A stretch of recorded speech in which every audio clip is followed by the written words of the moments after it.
কান ধরবো? মানে এটার জন্য কান ধরতে হবে? রিয়া কাঁদো কাঁদো কণ্ঠে বলে ওঠে। কণ্ঠ কিছুই শুনে না, বেশ কড়া কণ্ঠে বলে ওঠে, ধরবি কি না? এই তারিফ, তুইও ধর কানে। তারিফ আর রিয়া দুজনেই কান ধরে আছে।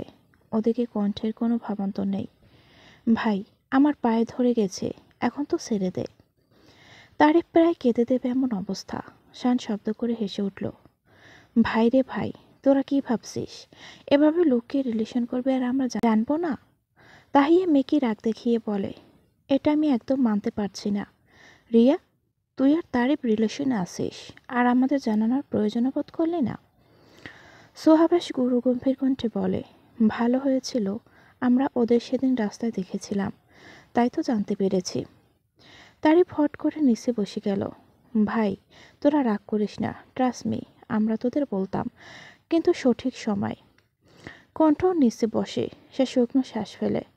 ভাই, রিলেশন করেছিস ঠিক আছে, কিন্তু ছোট মামি রিয়া, তুই তো জানিস উনি কেমন কঠোর। তারিফের মুখখানি চুপসে গেল। তাহলে কি বলছিস, আমি খুব একটা যোগ্য নই রিয়ার জন্য? কণ্ঠ তো তরিতে বলে ওঠে, না তারিফ, তুই যোগ্য না এটা আমি বলিনি। আমি বলবো তুই আর শানের মতো ছেলে হয় না। তুই আমার বোনের জন্য ঠিক আছিস, কিন্তু তোকে রিয়ার জন্য অনেক কষ্ট করতে হবে, ছোট চাষিকে মানাতে হবে। তারিফ খানিকটা ভেবে বলে, আচ্ছা ঠিক আছে, আমি মানিয়ে নেব, কিন্তু তার আগে তোদেরকে আরেকটা কথা বলার আছে। সবাই বেশ উৎসাহ নিয়ে জিজ্ঞাসা করে, কি? তারিফ বেশ ভাব নিয়েই বলে, ভাই, আমি একটা মুভির জন্য সিলেক্ট হয়েছি, পরশু থেকে শুটিং শুরু হবে। রিয়া চিৎকার করে উঠল, ও মাই গড! রিয়া উঠে গিয়ে তারিফকে জড়িয়ে ধরে। বাকি সবাই ভ্রুকুটি করে তাকালো। লজ্জা নিজেকে গুটিয়ে নেয় রিয়া। ওর এমন অবস্থা দেখে সবাই ফিক করে হেসে উঠল। সকাল সকাল রান্না করে সরিন। আনিকা আহমেদ নিজের হাতে ছেলের বউকে রান্না শেখাচ্ছেন। ভীষণ আগ্রহ নিয়ে শিখছে অরিন। ওদিকে দরজার কাছে দাঁড়িয়ে মা এবং স্ত্রীর এত সুন্দর দৃশ্য দেখে মুগ্ধ তুফাইল। কি দেখছিস? পিছন থেকে বলে ওঠেন তনয় আহমেদ। তুফাইল মৃদু হেসে বলো, সত্যি চাচি, ভাবতে পারিনি এত তাড়াতাড়ি মা অরিনকে মেনে নেবে। তনয় আহমেদ মুচকি হেসে বলো, তোর মা সেই অবুঝ রয়ে গেছে, কাল পর্যন্ত কি না করলো, আর আজ দেখ নিজ হাতে বউকে রান্না শেখাচ্ছে। তোফায়েল আর তনয় আহমেদ শব্দ করে হেসে উঠল। অরিন কিছুক্ষণ পরেই সবাইকে চা দেয়। সবাই বেশ প্রশংসা করে অরিনের। দেখলেন, সবাই আমার কত প্রশংসা করলো।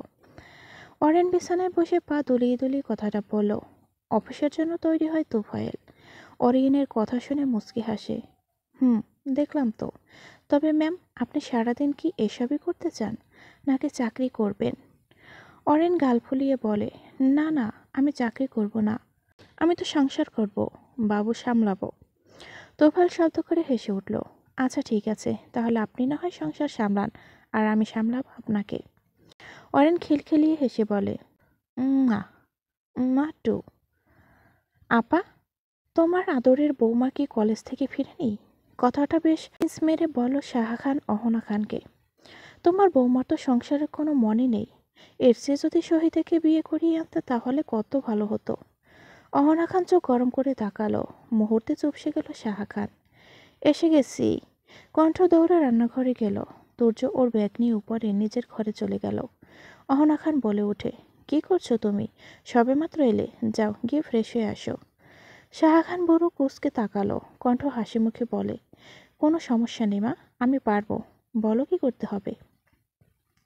সাহা খান আলগোছে বলে ওঠে, আমি বাইরে যাচ্ছি আপা, পোয়াতি বউকে একটু খেয়াল রাখতে হবে। সাহা খান রান্নাঘর থেকে বেরিয়ে নীলের কাছে গেল।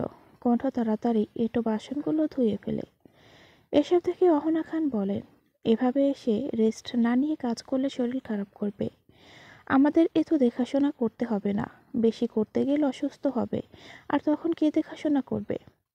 কণ্ঠ খিলখিলিয়ে হেসে বলল, তোমার ছেলে দেখবে, আমি দেখব তোমাদের, আর তোমার ছেলে দেখবে আমাকে। কণ্ঠের কথায় হাসতে বাধ্য হয় অহনা খান।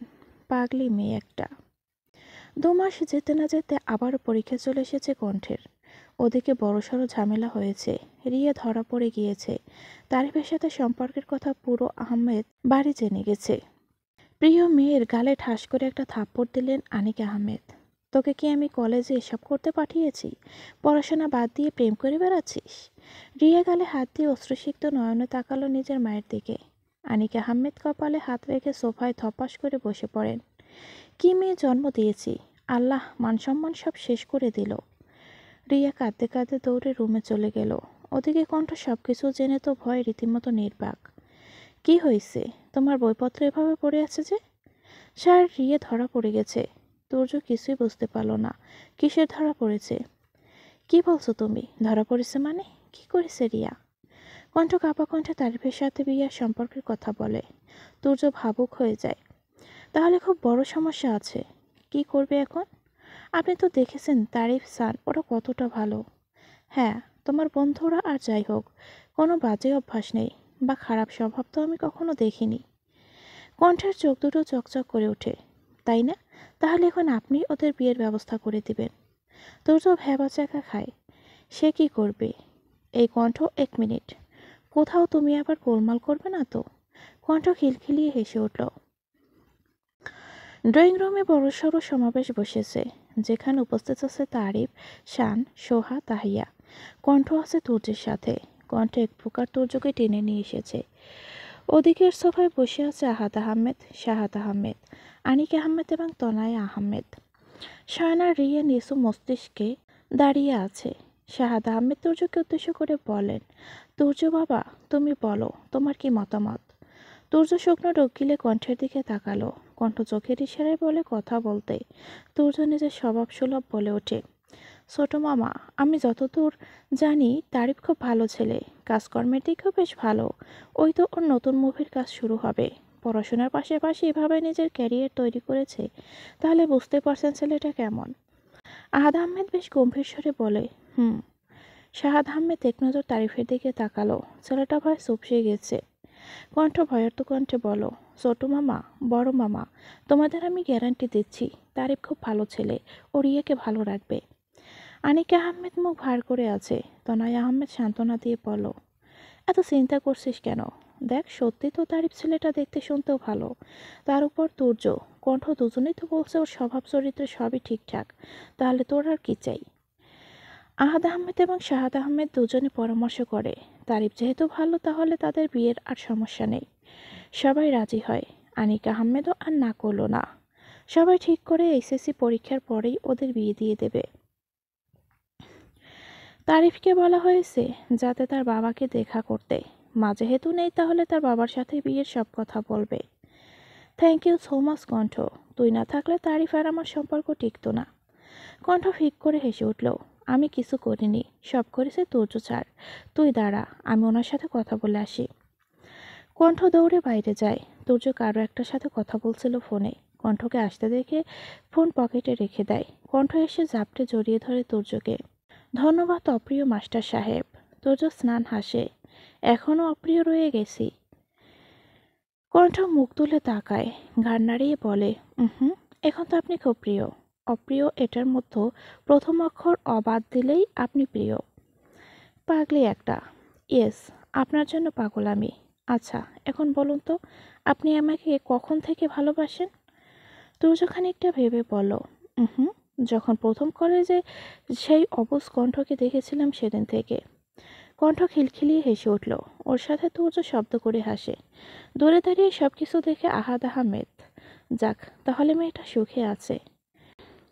পরীক্ষার আর বেশি দিন নেই। সামনের 25 তারিখ পরীক্ষা শুরু হবে। তার আগে থেকেই তুর্য কণ্ঠকে ভালোভাবে পড়াচ্ছে। আবার নতুন একটা কোচিং সেন্টারে ভর্তি করিয়ে দিয়েছে। শান একটা পার্ট টাইম জব পেয়েছে, তাতেই দুজনের সংসার ভালোই চলেছে। মূলত তুর্যের জন্য এই চাকরি পেয়েছে শান, এই কথাটা জানার পর কণ্ঠ অনেক খুশি হয়। তুর্যকে যতটা চিনেছে তার চেয়েও বেশি ভালো সে। কি ব্যাপার, হঠাৎ ব্যালকনিতে দাঁড়িয়ে আছো যে? ব্যালকনিতে একা দাঁড়িয়ে আছে কণ্ঠ। তুর্য এসে দাঁড়ায় তার পাশে। কণ্ঠ আনমনে বলে ওঠে, মাকে মিস করছি। তুর্য পূর্ণ দৃষ্টি নিবদ্ধ করে কণ্ঠের দিকে। মা? হুম, আজ তো মাদার্স ডে, কিন্তু আমার মা কাছে নেই তো। তুর্য কণ্ঠের হাত ধরে, মায়ের কি হয়েছিল? কণ্ঠ মলিন হাসল। মা আর বাবা একে অপরকে ভালোবেসে বিয়ে করেছে। ওরা লুকিয়ে বিয়ে করেছিল, বড় মামা এটা মেনে নেয়নি, নিবেই বা কি করে। আদরের বোনকে এভাবে খারাপ মানুষের হাতে কে তুলে দিতে চায়? কিন্তু মা সে তো বাবাকে ভীষণ ভালোবাসে, তাই বিয়েটা করেই নিল। এরপর কিছুদিন পরেই নাকি আমার জন্ম। তার পরপরই বাবা অন্য একটা মেয়ের সাথে কানাডা চলে গেছে মাকে ফেলে রেখে। ছোট মামা আর বড় মামা মাকে ওদের কাছে রেখেছিল, কিন্তু মা এত কষ্ট, কটু কথা সহ্য করতে পারেনি। পরে সুইসাইড করেছে, যার জন্য বড় মামা আমাকে দোষী করত। কথাগুলো বলে ফুস করে শ্বাস ছাড়ল কণ্ঠ। মাকে খুব মিস করছি আমি। কণ্ঠের কাপা গলা এমন কথা শুনে তোর্য খানিকটা কষ্ট অনুভব করে। কণ্ঠকে টেনে আলতো হাতে বুকে নিয়ে আসে। ইটস ওকে, এত কষ্ট পেতে হবে না। কণ্ঠ আদুরিভাবে বুকে চলে গেল তোর্যের। সন্ধ্যায় রীতিমতো চমকে ওঠে কণ্ঠ। ওর পুরো ফ্যামিলি ওর সাথে আছে। বাড়ির ছেলেরা মিলে খাওয়া দাওয়া আয়োজন করছে। আর ওদিকে তনয় আহমেদ, আনিকা আহমেদ, সাহা খান এবং অহনা খান সবাই মিলে আড্ডা দিচ্ছে। সবাই কণ্ঠকে নিয়ে ব্যস্ত হয়ে গেল। কণ্ঠ যেন আজ কোনোভাবেই মন খারাপ না করে, তাই সবাই এত কিছু করছে। খাওয়া দাওয়া থেকে শুরু করে সবই হচ্ছে। সবশেষে প্রিয় পুরুষের বুকে মাথা রেখে প্রশান্তির ঘুম দেয় কণ্ঠ। সামনের মাসে তো আপনার পরীক্ষা, আপনি কেন এসব করছেন? গিয়ে পড়ুন। তোহার কথা শুনে মুচকি হাসে শান। কলেজ থেকে ফিরে এসে ঘরের কিছু কাজ সে করে দিচ্ছে। এটা মোটেও পছন্দ হচ্ছে না তোহার। শান এসে তোহাকে জড়িয়ে ধরে। সবসময় তো তুমি কাজ করো, আমি না হয় আজ একটু সাহায্য করলাম। তোহা খিলখিলিয়ে হেসে উঠল। অতপর দুই কপতি মিলে রান্না থেকে শুরু করে ঘরের সব কাজ শেষ করে নেয়। সন্ধ্যার সবাই নিজেদের বাড়ি ফিরে এলো। ওদিকে অরিন তেমন একটা বেশি খাবার রান্না করেনি। সবাই খেয়ে এসেছে, তাই আর কষ্ট করে রান্না করেনি। তুফাইল অফিস থেকে আসার সময় অরিনের পছন্দের বিরিয়ানি নিয়ে আসে। আপনি এসে গেছেন, আসুন। তুফাইল বাড়ির ভেতরে ঢুকে অরিন ওর হাতের জিনিসগুলো নিয়ে গুছিয়ে রাখলো। চোখ পড়ল আরেকটা প্যাকেটে, ভেতরে বিরিয়ানি। চোখ দুটো চকচক করে ওঠে অরিনের। বিরিয়ানি? চটপট প্লেটে নিয়ে নাও, দুজন একসাথে খাবো। আমি ফ্রেশ হয়ে আসি। আচ্ছা। অরিন ছোট্ট করে জবাব দিয়ে রান্নাঘরে গেল। তৎক্ষণাৎ তুফাইল ফ্রেশ হয়ে চলে আসে। এরপর দুজন একসাথে খাওয়া দাওয়া করে। প্রথম পরীক্ষা শুরু আজ থেকে। প্রথম দিনও লেট করে হলেও গিয়েছে কণ্ঠ। এই তোর এত লেট কেন হয়েছে? 3 নম্বর বেঞ্চ থেকে ফিসফিস করে বলল সোহা। কণ্ঠ নাকমুখ কুঁচকে বলে, আর বলিস না, কাল সারা রাত পরে এখন আমার এই অবস্থা। সকালে ঘুম থেকে উঠতে পারিনি। কিছুক্ষণ পরে ক্লাসে স্যার চলে আসে। ইংরেজি পরীক্ষা, তাই ইংরেজি স্যার আসেন। সবাইকে পেপার দেয়। পরীক্ষা শুরু হয়। দীর্ঘ 3 ঘন্টা পরীক্ষা দিয়ে হল থেকে বের হয় সবাই। হইচই পড়ে গেছে। সবার পরীক্ষা বেশ ভালো হয়েছে। কিন্তু অন্যদিকে তারিফ একপাশে চুপচাপ দাঁড়িয়ে আছে। তাহিয়া কণ্ঠকে ইশারা করে দেখায়। কিরে তারিফ, কি হয়েছে তোর এত চুপচাপ? রিয়া মলিন মুখে বলে, এক্সাম ভালো হয়নি। কণ্ঠ বুঝতে পারল, তাই তারিফের মন খারাপ। ছেলেটা সব দিকে দৌড়াচ্ছে, এই জন্য হয়তো পড়তে পারেনি। এতে খারাপ কি আছে? এটা তো লাস্ট টেস্ট, ফাইনালে অবশ্যই ভালো করবে। তারিফ শুকনো শ্বাস ফেলল। শুনেছি এটাতে খারাপ হলে নাকি ফাইনালে বসতে দেবে না। শান তারিফকে ভরসা দিয়ে বলে, চিন্তা করিস না, তোকে বললাম তো, তুই যত মার্কের আনসার করেছিস পাশ করে ফেলবি। সবার কথায় খানিকটা চিন্তামুক্ত হয় তারিফ। হাসপাতালে ভর্তি আছে নীলা, লাস্ট স্টেজে আছে। সকাল থেকে পেটে ব্যথা করছে নীলার, সেই জন্য কেউ রিস্ক নেয়নি, নীলাকে হসপিটালে নিয়ে যায়। শাফিন প্রচণ্ড রকম ভয় পাচ্ছে। তোর্যকে আশ্বাস দিচ্ছে কিচ্ছু হবে না। কিছুক্ষণ পর ডক্টর এসে শুভেচ্ছা জানিয়ে বলেছে শাফিন এক পুত্র সন্তানের বাবা হয়েছে। সেটা শোনার পর থেকে পুরো বাড়ি আনন্দে উৎফুল্ল হয়ে উঠেছে। নাতনি হয়েছে শুনে খুশিতে গদগদ আনিকা আহমেদ। অরিনও খুব খুশি। আনিকা আহমেদ তাকে বলেছে সেও যেন তারা নাতি নাতনির মুখ দেখায়। শাফিন খানের মুখ থেকে কথাটা শুনে খুশি হয় শাহিনা খান। ঢাকায় থাকার কারণে আসতে পারেনি আর। বিছানা সোজা হয়ে শুয়ে আছে তোর্য। ওর বুকে ঠিক মাঝখানে মাথা রেখে শুয়ে আছে কণ্ঠ। মুখ ভার তার। তোর্য কণ্ঠের চুলে হাত বুলিয়ে দিচ্ছে।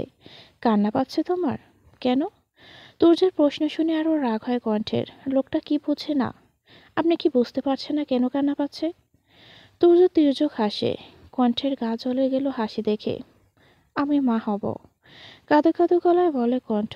তুর্যকে আরো শক্ত করে ধরে বলে, হবে তো, পড়াশোনা শেষ করো। না, আমি এখনই মা হব। শশ, কাল শেষ পরীক্ষা, এসব চিন্তা বাদ দিয়ে পড়াশোনা করো। কণ্ঠ গাল ফুলিয়ে শুয়ে পড়ল, এবং কি সেই রাতেই তুর্যকে কাছে আসতেও দেয়নি। পরীক্ষার হলে যাওয়ার সময় একাই বেরিয়ে গেল কণ্ঠ। অহনা খান বার কয়েক বলেছিল খেয়ে যেতে, কিন্তু কণ্ঠ শুনেনি। তুর্য ঘুম থেকে উঠে কণ্ঠকে না দেখে ড্রয়িং রুমে গিয়ে জানতে পারে কণ্ঠ কলেজে বেরিয়ে পড়ল। শুকনো শ্বাস ফেলে তুর্য কলেজের জন্য তৈরি হয়ে সেও বেরিয়ে পড়ে। সবাই অপেক্ষা করছে কণ্ঠের, কিন্তু শান এবং রিয়া তারা জানতে পারল না কণ্ঠ যে আসেনি। পরীক্ষা শেষ হওয়ার পথে সবাই অস্থির হয়ে উঠেছে। কেউ ঠিক করে পরীক্ষা দিতে পারেনি, কারণ সেদিন কণ্ঠ আসেনি। ক্লাসের শেষে সবাই অফিস রুমে যায়। তুর্য ওখানেই বসেছিল। স্যার আসবো? রিয়ার কথা কর্ণ স্পর্শ করা মাত্র চোখ তুলে তাকায় তুর্য। মৃদু সুরে বলো, কামিন। সবাই ভেতরে প্রবেশ করে। একে অন্যকে ধাক্কা দিয়ে বলে কথাটা বলার জন্য। শান ফিসফিসিয়ে সোহার উদ্দেশ্যে বলে, এই সোহা, বল না কথাটা। সোহা শুকনো ডোক গিলে বলে, আমি পারবো না, তোরাই বল। কেউ কিছু বলতে পারছে না। সবাই ভয়ে জড়সড় হয়ে দাঁড়িয়ে আছে। ব্যাপারটা বেশ বুঝতে পারছে তুর্য। অতঃপর সে জিজ্ঞেস করে, তোমরা কি কিছু বলতে চাও? না মানে, বলতে চাইলে বলতে পারো। তারিফ চট করে বলে ওঠে, না মানে বলছিলাম কি স্যার, আজ কণ্ঠ পরীক্ষা দিতে আসেনি কেন? তারিফের কথা কর্ণস্পর্শ করা মাত্র চমকে ওঠে তুর্য। আশ্চর্য হয় বটে। কি বলছে এসব? কণ্ঠ পরীক্ষা দেয়নি? তুর্যকে দেখে বোঝা যাচ্ছে সে কিছুই জানে না। সবাই অস্থির হয়ে ওঠে। কণ্ঠ তাহলে কোথায়? কলেজের গেটে গিয়ে ওয়াচম্যানকে ডেকে জিজ্ঞাসা করে কণ্ঠ এসেছে কিনা। ওয়াচম্যান বলেছে কণ্ঠ এসেছে। তো সবাই খুঁজতে থাকে কণ্ঠকে, কিন্তু কোথাও খুঁজে পাচ্ছে না। তুর্য নিজের চুলগুলো খামচে ধরে। কণ্ঠ গেল কোথায়? স্যার, আপনি বরং কলেজের সিসি ফুটেজ চেক করুন, কিছু তো পাবেন। শানের কথা সত্যি তুর্যের মনে হয় সিসিটিভি ফুটেজ চেক করা উচিত। তুর্য এক প্রকার দৌড়ে হ্যান্ড কোয়ার্টারে গেল। সেখানে অফিস স্টাফ সহনকে বলে আজকে সকাল থেকে কলেজ স্টুডেন্ট আসা পর্যন্ত সবগুলো সিসি ফুটেজ দেখাতে। সহন আস্তে আস্তে সবগুলো ফুটেজ দেখায়। তাহি চেঁচিয়ে উঠল, ওই তো 3 নাম্বার ক্যামেরায় কণ্ঠকে দেখা যাচ্ছে। তুর্য শানের উদ্দেশ্যে বলে, কণ্ঠ কোথায় কোথায় গিয়েছে সেগুলো দেখান। সহন কণ্ঠের চলমান দেখায়। কণ্ঠ ক্লাসে যাওয়ার পূর্বে একটা মেয়ে এসে তাকে ডেকে নিয়ে গেল। মেয়েটা খুবই পরিচিত তুর্যের। পুরোকুটি করে তাকালো তুর্য। অতপর তাকে নিয়ে হাঁটতে থাকে কলেজের শেষে বন্ধ থাকা আরেকটি স্টাফ রুমের দিকে। রিয়া কেঁদে উঠল, স্যার, কণ্ঠ ওখানেই আছে হয়তো, প্লিজ চলুন। তুর্য তড়িতে ছুটে যায়। ওর পিছু পিছু বাকিরাও গেল। সহনকে বলে এই বন্ধ স্টাফ রুমের চাবি আনিয়ে নেয়। দরজা খোলা মাত্র চমকে ওঠে সবাই। তুর্যের হৃদয় স্পন্দন বন্ধ হওয়ার উপক্রম। কণ্ঠ? ফ্লোরে এলোমেলো অবস্থায় পড়ে আছে কণ্ঠ। হাতে থাকা পরীক্ষার ফাইল একপাশ অবহেলায় পড়ে আছে। তুর্য এগিয়ে গেল। চট করে কণ্ঠকে কোলে তুলে নেয়। কণ্ঠের জ্ঞান নেই। তাড়াতাড়ি তাকে হসপিটালে নিতে হবে।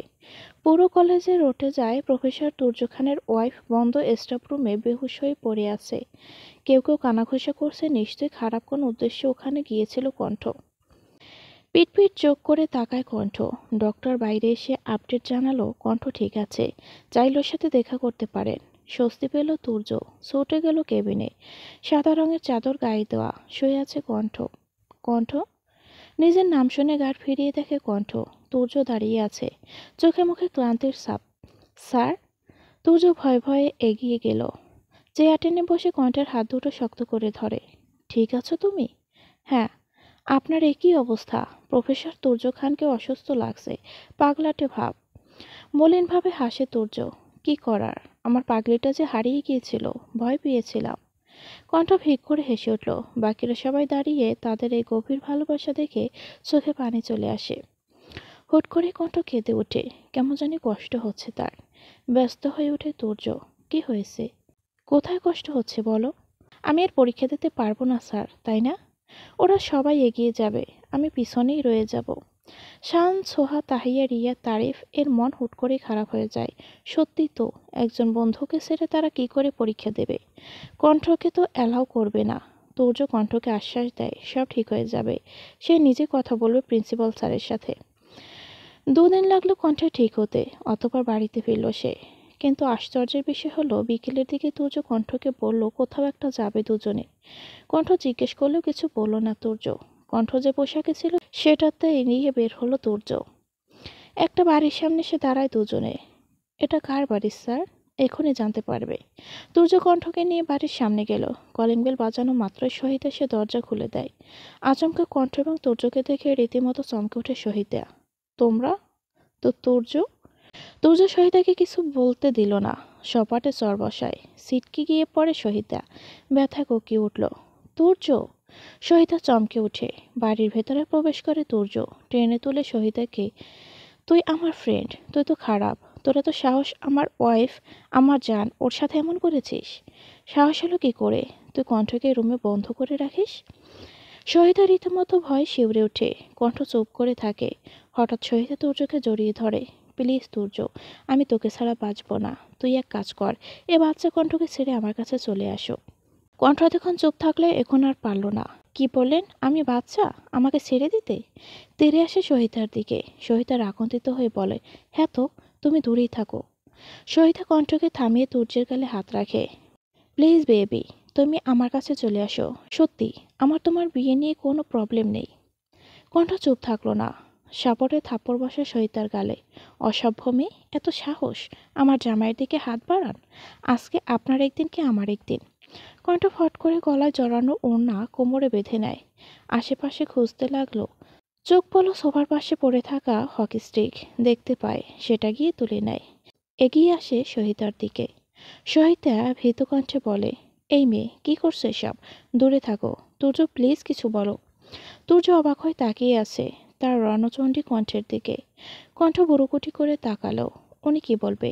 আজকে আপনাকে ছেড়ে দেব নাকি? কণ্ঠ হকি স্টিক দিয়ে দু তিনটে ভারী দেয় সহিতাকে। ব্যথায় কোকিয়ে উঠল সহিতা। পাগল মেয়ে, হোয়াট ইজ দিস? কণ্ঠ ঝাঁঝালো স্বরে বলো, তুর্য খান আমার স্বামী, আমার আমার সাথে কিছু করলে ততটা পাত্তা পাবেন না আপনি, কিন্তু তুর্য স্যারকে নিয়ে টানাটানি করলে খুন করে ফেলবো। তুর্য অগোচরে হাসল। তুর্য কোনো মতে কণ্ঠকে নিয়ে বাড়ি ফিরল। রুমে এসে দরজা বন্ধ করে দেয় তুর্য। কণ্ঠ এখন ওর আগে ফুঁসছে। তুর্য কণ্ঠকে পিছন থেকে জড়িয়ে ধরে। ইস, আমার বউটা এত ভালোবাসে আমায়, আগে জানতাম না তো। কণ্ঠ মুহূর্তে মোমের মতো গলে যায়। আমার পছন্দ না আপনাকে নিয়ে টানাটানি, আমি আপনাকে অনেক ভালোবাসি। I love you too. দেখতে দেখতে 5 বছর কেটে গিয়েছে। সবাই নিজেদের নিয়ে ব্যস্ত, কেউ বা ক্যারিয়ারের পিছনে ছুটছে। পড়াশোনা শেষ করেছে কণ্ঠ, জবের জন্য চেষ্টা করছে। মাঝে মধ্যে বন্ধুদের সাথে দেখা হয় তার। শান আর তোহা খুব সুখী। তোহার একটা ছেলে হয়েছে, বয়স 2.5 বছর। শান বর্তমানে একটি মাল্টিন্যাশনাল কোম্পানিতে চাকরি করে। অন্যদিকে সোহা তাহিয়া সংসার নিয়ে ব্যস্ত। ওরাও জব করছে ছোটখাটো। তারিফ বর্তমানে খুবই আলোচনায় আছে। লাস্ট মুভি বেশ জনপ্রিয় পেয়েছে তারিফের। রিয়ের সাথে এই তো মাসখানেক আগেই বিয়ে হয়েছে। আনিক আহমেদ এত ভালো মেয়ের জামাই পেয়ে অন্তত খুশি। নীলা আর শাফিনের মেয়ে 4 বছরে পা রাখলো। সবাই মা হয়েছে, শুধু কণ্ঠ বাদে।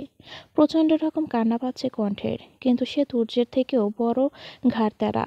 স্বামী স্ত্রীর পবিত্র মিলনের পর তুর্য কণ্ঠকে যে পিল খেতে দেয় তা মুখেও তুলে না কণ্ঠ। মাস দুয়েক পরে হঠাৎ একদিন জ্ঞান হারিয়ে ফ্লোরে লুটিয়ে পড়ে কণ্ঠ। রুমে এসে কণ্ঠকে এমনভাবে পড়ে থাকতে দেখে চমকে ওঠে তুর্য। তাড়াতাড়ি বিছানায় শুয়ে দেয় তাকে। শাফিনকে বলল তাড়াতাড়ি ডক্টরকে খবর দিতে। মিস্টার মাহমুদ চৌধুরী তুর্যকে উদ্দেশ্য করে বলেন, কংগ্রাচুলেশন মিস্টার তুর্য, আপনার ওয়াইফ প্রেগনেন্ট। কণ্ঠ প্রেগনেন্ট কথাটা শুনে বিস্ময় দৃষ্টিতে তাকালো তুর্য কণ্ঠের দিকে। বাকিরা আনন্দে আত্মহারা হয়ে উঠেছে। নতুন এক সদস্য বাসায় আসবে ভাবতে সবাই উৎফুল্ল হয়ে উঠেছে। সবাই নিচে যাওয়ার পর কণ্ঠ উঠে তুর্যের কাছে গেল। তুর্য বেলকনিতে দাঁড়িয়ে আছে, মুখশ্রী জুড়ে গম্ভীরতা। আপনি কি খুশি নন স্যার? সত্যি আপনি বাবা হতে চান না? তুর্য ঘাড় ফিরিয়ে কণ্ঠের দিকে তাকায়। চোখ দুটো তার ঝাপসা হয়ে আছে। কণ্ঠ দেখলো তুর্য কাঁদছে। অবাক হয় সে। বিবাহিত জীবনে এই প্রথম তুর্যকে কাঁদতে দেখছে কণ্ঠ। তুর্য আদুরি হাতে কণ্ঠকে জড়িয়ে ধরে। কে বলল খুশি নই আমি? আমি বাবা হব পাগলি। খুশি হব না? কণ্ঠ অবাক হয়ে জিজ্ঞেস করে, তাহলে কেন আপনি আমাকে পিল খাওয়াতে? তুর্য স্ফীত হাসল। তুমি কি খেতে? আদৌ কখনো খেয়েছো? কণ্ঠ দৃষ্টি নত করে নেয়। তুর্য কণ্ঠের থুতনি ধরে মুখটা খানিকটা উঁচু করে ধরে। তুমি যে পিলগুলো এই ফুল গাছের টবের নিচে রেখে দিতে, তা আমি অনেক আগেই দেখেছি। হতে চাও মা? বানিয়ে দিলাম। কণ্ঠের ওষ্ঠাধর তীরে তীর করে কাঁপছে। গাল দুটো রক্তে লাল হয়ে ওঠে। লজ্জা পাচ্ছে সে। তুর্য আবারও জড়িয়ে ধরে কণ্ঠকে। এত খুশি দেওয়ার জন্য ধন্যবাদ। কণ্ঠ মিনমিনিয়ে গলায় বলো, আপনাকেও ধন্যবাদ আমাকে এত ভালোবাসার জন্য। গোধূলির সন্ধ্যায় বাগানে দাঁড়িয়ে আছে তুফাইল, হয়তো কারো অপেক্ষায় আছে। হঠাৎ পিছন থেকে এক পিচ্চি মেয়ে এসে ডাকে, পাপাই পাপাই, মাম্মা খালি বকে। অর্ষার আদুরে গলায় বলা কথাগুলো শুনে মুচকি হাসে পিছনে দাঁড়িয়ে থাকা অরেন। তুফাইল চোখ রাঙিয়ে বলো, এত সাহস আমার মাম্মাকে বকে? তোমার মাম্মাকে বের করে দেব, ঠিক আছে? অর্ষা রেগে যায়। নো, মাম্মা বকবে বলে তুমি তাকে বের করে দেবে? না, তাহলে কাকে মাম্মা বলবো? মাম্মা। অর্ষা দৌড়ে অরেনের কাছে যায়। তুফাইল শব্দ করে হেসে উঠল। ছোট্ট একটা অনুষ্ঠানের আয়োজন করা হয়েছে। কণ্ঠ প্রেগনেন্ট, সবাই জানার পর আনন্দ করে। সান্তোহা, তাহিয়া, সোহা, কণ্ঠ, তুর্য, তুফাইল, লরেন সবাই উপস্থিত আছে। কাপড়রা নিজেদের মধ্যে একটু সময় কাটাতে চায়, কিন্তু এসব কিছুর মধ্য রিয়া আর তারিফ এখনো পৌঁছায়নি। কণ্ঠ গাল ফুলিয়ে বলে, দেখলি সুপারস্টার আসলো না, আসবেই বা কেন? এই যে এসে গেছি। সবাই গাড় ফিরিয়ে দেখে তারিফ আর রিয়া হেঁটে আসছে। দুজনকে বেশ ভালো লাগছে, কিন্তু কণ্ঠ তবুও গাল ফুলিয়ে আছে। তারিফ এসে বলো, আই এম সরি গাইস। সত্যি বলছি, রাস্তায় তো জ্যাম ছিল না, বলার মতো না। কণ্ঠ নাকমুখ কুঁচকে নেয়। থামেন থামেন এস্টার সাহেব, আমরা বুঝি না ভাবছেন? তারিফ কণ্ঠের মাথায় চাটি মেরে বলো, পাগল নাকি তুই? কি সাহেব সাহেব বলছিস? গলায় আয়। তারিফ কণ্ঠকে জড়িয়ে ধরে, এরপর রিয়াও কণ্ঠকে জড়িয়ে ধরে। অনেকদিন পর সবাই একসাথে আছে, একে অপরের সাথে সময় কাটাচ্ছে। খুব পূর্ণ লাগছে কণ্ঠের। এত ভালোবাসে এবং কেয়ারিং হাজবেন্ড, বাবা মায়ের মতো শ্বশুর শাশুড়ি, এত ভালোবাসার বন্ধু যারা সবসময় পাশে ছিল। সবাই মিলে কেক কাটে, জম্পেশ খাওয়া দাওয়া হয়। অতপর আকাশের নিচে প্রতিটি ভালোবাসার মানুষগুলো বসে। অরিন তুফাইলের গাড়ি মাথা রাখলো। অর্ষে ইতিমধ্যে ঘুমিয়ে পড়েছে। রিয়া আর তারিফ হাতে হাত রেখে শক্ত করে কাছাকাছি বসে। তোহা আর সান একসাথে আছে। তোহার কোলে মাথা রাখলো শান, চুলে হাত বুলিয়ে দেয় তোহা। সোহা আর তাহিয়া নিজেদের স্বামীর সাথে হেসে কথা বলে। ওদের ছেলে মেয়ে খেলা করছে। নীলা আর শাফিন তাদের মেয়েকে নিয়ে দুষ্টুমি করছে। কণ্ঠ তুর্যকে জড়িয়ে ধরে বসে আছে। আমি আপনাকে অনেক ভালোবাসি, অপ্রিয় মাস্টার সাহেব। তুর্য মুচকি হাসে। কণ্ঠ বুড়ুকুটি করে তাকালো। আপনি রাগলেন না কেন? তুর্য মাথা দলিয়ে বলো, রাগবো কেন? এই যে তুমি অপ্রিয় বললে, এটাতে আমি প্রিয়কে খুঁজে নিয়েছি। কণ্ঠ ফিক করে হেসে উঠল। আপনি এত ভালো কেন? কারণ আমার বউটা একটু বেশি ভালো।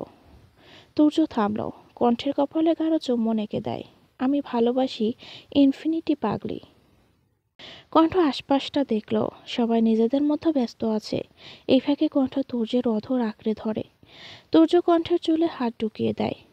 আসলে সে শুষে নেয় অমৃত সুধা, একে অপরের মাঝে ডুবে যায়। ভালোবাসা চারাক্ষরের এই শব্দটিতে রয়েছে হাজারো অনুভূতি, হাজারো কষ্ট, দুঃখ, বেদনা। সেগুলো সয়ে যেতে পারলেই তুমি পূর্ণ। ভালোবাসা মা বাবা, প্রেমিক প্রেমিকা, বন্ধু বান্ধব, সবার ক্ষেত্রেই রয়েছে। কিছু সম্পর্ক গাঢ় হয়, কিছু সম্পর্ক ভেঙে যায়।